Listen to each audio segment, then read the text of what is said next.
Hello, this is going to be a video about horse riding in a way and why I'm thinking of monetizing my channel in another way. So if you're interested in either of those, watch on. If not, skip to the next one. First of all, I got a question from somebody which I thought was sort of interesting, and I wrote him an answer, but for the rest of you I'll go through it. And it goes like this. The question was, surely, because apparently I'd mentioned I'd got very tired after some ride or other, and he said, why are you tired after riding? You're just sitting on a horse. And I then said, well, imagine the following. You know those old-fashioned sawhorses? They're like trestles, 2 pieces of wood, 4 pieces of wood, like that. And you put the log in that top bit. You know, there are 2 of them, one behind the other, and then you put the log in there, and then you can saw the end off the log. And then at the bottom here, to hold these legs together, there's a bar at the bottom. Well, imagine one of those sawhorses and put a log into the sawhorse. Now, sit on the log. Imagine that the log is fairly comfortable, wide enough for your legs, and you've got your toes on the bits of wood at the bottom, the bars at the bottom that are holding the legs together. But you can't stand on the bars. You can just rest your toes on the bars, because if you bring your if you stand on them, then your legs will come together and bump into the log and in an uncomfortable way. Now, the fact is, you can't stand in stirrups. You can only tiptoe on stirrups, because if your whole foot is in the stirrup, there's a good chance if you fall off, your foot will be caught in the stirrup and you'll be dragged. So you never put your foot all the way into a stirrup. And you'll see that in American Western boots. They have, for men, they have heels, don't they? And that's to stop the foot from sliding through the stirrup, by the way. All right, so imagine you're sitting on this log and you've got your toes just resting on this wood, so your legs aren't just dangling, which would be very uncomfortable, and you're sitting there and you've got to sit upright. Well, after a while, that would be quite tiring, wouldn't it? Even if the sawhorse were going nowhere. Then imagine that the sawhorse were on wheels and was being dragged along a cobbled street, for instance. I'm going into the most gentle versions of it. So it's bouncing a bit. Now, you'd require a lot more, especially the abdomen and the lower back, you'd require a lot more muscular control, but also your neck and shoulders stop your head from bouncing backwards and forwards. So all these muscles from here on down would be engaged. So you've got to keep your balance. You can't really keep your balance with the stirrups. They help, but they're not. They're by no means the answer to it. The balance comes from holding your body upright, using your abdominal muscles and your lower back muscles. As somebody once told me, you can't find a rider who doesn't have back trouble. All right, so you've got that. So you're bouncing along on this log on the sawhorse on wheels. Now imagine that the sawhorse is shifting from side to side as well, because of the rocks getting more, because the gait of a horse, depending on what gait is, walking or trotting or cantering, there's of course the horse acts like a human. If you're doing that, then you can imagine the back is moving up and down as well. All right, so you've still got to keep your balance there. Then imagine you have to hold your hands out in front all the time. So that engages your upper arm, your shoulder, and your muscles on your back. Oh, the scapula. I've forgotten the name of the muscles, but anyway, you get the idea. And all those muscles have to be in a state of light tension. You're not actually pulling a weight, but anyone who's had to hold their hands out for any length of time like that knows that after a while it becomes quite a strain. So there's that. Now add to that the possibility that the sawhorse has a very small brain of its own and takes fright if a cyclist comes whizzing up from behind, or if a leaf falls off a tree, because, you know, as we all know, nearly every tree has a tiger lurking in the branches. And the horse knows that too, because deep down, every horse knows that it's going to end its life as a tiger's dinner. That's how horses see the world.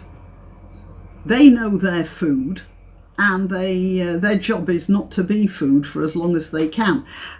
And that means taking fright. Since they have no horns or armoury of any sort, the only thing they've got is speed. So at any given second, even the most placid horse could suddenly erupt into a screaming demon, galloping down the road completely out of control. So you have to have your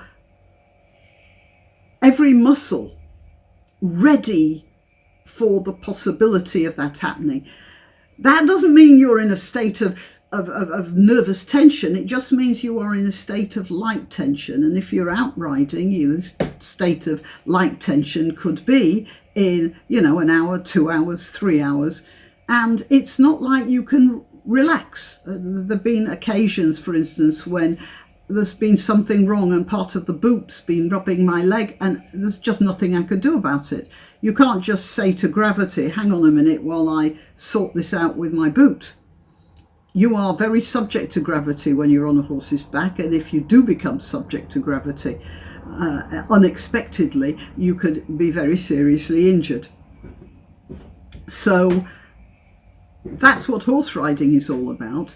And this means that you can get very tired riding a horse. And it's not for no reason. If you see in those old cowboy films where they've got somebody injured and they have to get them back to town, this person is not actually riding. They sling them over the back of the horse and carry them that way, because sitting up is such a strain. And if you're injured, it's very difficult to do. Right, so there you are. Right, that's the first thing about horse riding. The second thing is that I happen to have got a second horse. It took me a while to tell my husband about that. And this was sort of a welfare case. It's a young woman who, this happens so often, you see it such a lot. A teenage girl buys a horse, then she's got exams and she's away a lot and she's got a social life and all the rest of it, and the horse gets ignored. In this case, the girl was not unaware of what was going on, and she was doing her best. But the horse was getting more and more out of control, especially she couldn't afford to see to the horse's feet that well, and the feet were getting worse and worse. And now it's a remedial shoeing business, and that's very expensive. It's like having your nails trimmed by, I don't know what, a specialist surgeon every week. You know, the bills mount up. So at one point, a few weeks ago, I said to her, are you sure you can take care of X? I'm not giving the name of the horse. And this girl said, well, yeah, but it's very difficult. I can't get up here till 8 o'clock at night, and I'm exhausted when I do. And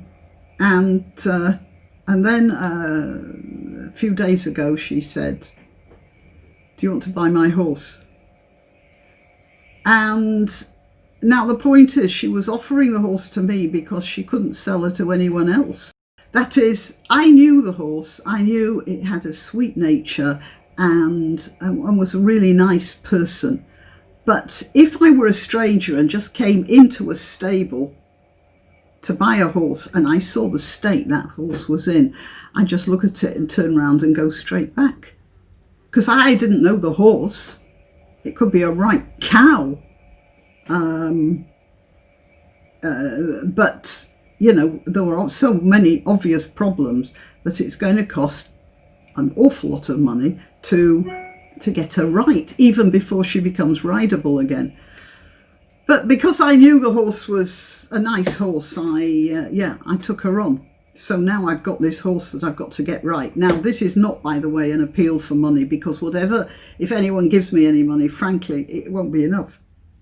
But I was thinking maybe monetization would bring me in a small, steady income that might help. There's the other thing about monetization that I'm just interested in, and it's this. My subscribers went up to 25,000 and 25, and then they went down to about 24,700. They just dropped one day, just 20, 30, just dropped all in a couple of days. And that struck me as a bit odd.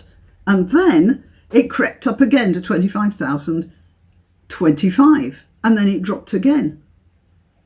And it's been doing that for months, getting up to 25,025. No sooner does it get to that number, it starts to drop. And I've started to think that maybe there's a choke on it, on the numbers. I don't know why, but it's possible that somebody who saw my channel in the YouTube controllers just put some sort of a limit on. And I'm wondering if monetizing will break through this limit. It's just, I just like to see. There's so much of my stuff that I think would probably get demonetized anyway, that I'm not imagining that this will make me any sort of a financial, any sort of a fortune. But it's an interesting experiment, and I might try this. Anyway, we'll see. I've been resisting this for years now, but I'm now becoming more or less intellectually interested in what happens when you monetize a channel. Sorry about that. All right, well, that's my horse story. Why not treat yourself or a favoured relative or friend to these magnificent examples of merch? The mugs and t-shirts come in the Graniopteryx design or Granbo with a firearm or the more deadly knitting needles. Go to www.graniopteryx.com and whatever platform you're watching this on, please click like, subscribe and share.